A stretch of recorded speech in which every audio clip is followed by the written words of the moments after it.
ang Pinay tennis star na si Alex Ayala sa Mubadala DC Open. Kanya pong pinakain ng alikabok ang 7th seed at defending champion na si Leila Fernandez ng Canada. Mainit ang naging simula po ng pambato ng Pilipinas dahilan para humakuha niya ang first set.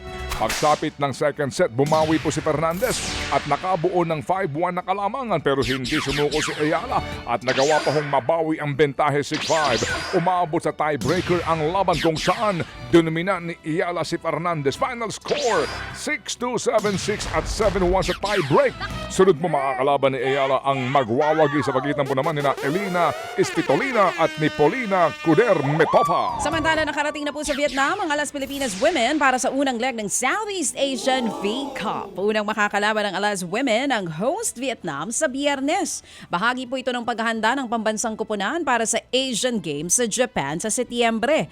Magsisilbing head coach ang Japanese mentor na si Taka Minowa, asawa po ni Jaja Santiago. Pangungunahan naman ni Kapitana Gia Morado ang roster na binubuo karamihan ng stars mula po sa Premier Volleyball League. Sa siyam na nakalipas pong legs ng taunang palaro, 6 na beses nagtapos sa ikatlong pwesto ang Alas. At sa PBA po naman, abay nagbalik po sa winning column ang San Miguel Beermen sa PBA Governors Cup. Tinambakan nila ng matindi ang Titan Ultra Giant Risers 143-105. Tuluyan pong nakalayo ang Beermen sa ikatlong yugto kung saan po na-outscore nila ang Titan 49-23. Hindi na po nakarecover ang Giant Risers.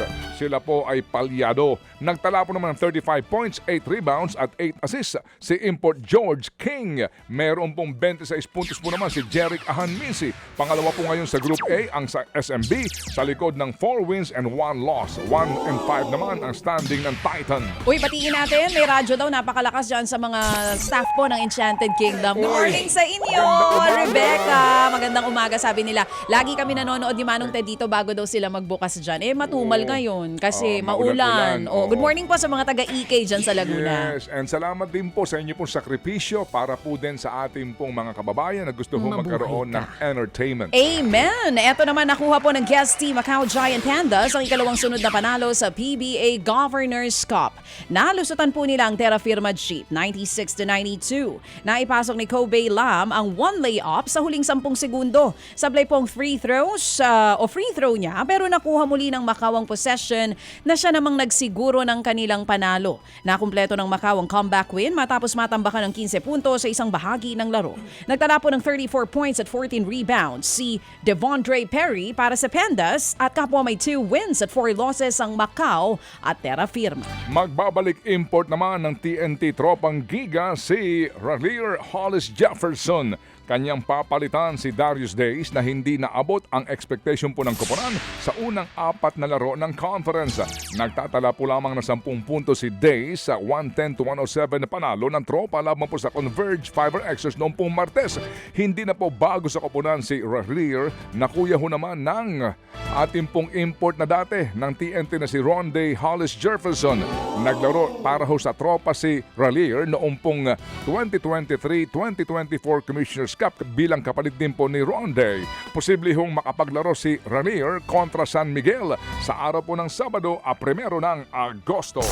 Mga kapatid, patuloy po kayong tumutok sa 105.9 True FM para sa totoong balita, impormasyon, music and entertainment. Mag-subscribe sa aming YouTube channel at podcast at sundan nyo kami sa Facebook, Instagram, X at TikTok sa True Network PH. Bisitahin din po ang aming official website, truefm.ph.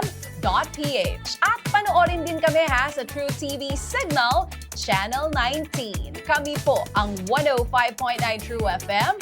Laging true sa'yo, kapatid. Ito tayo sa totoo, tunay at tapat.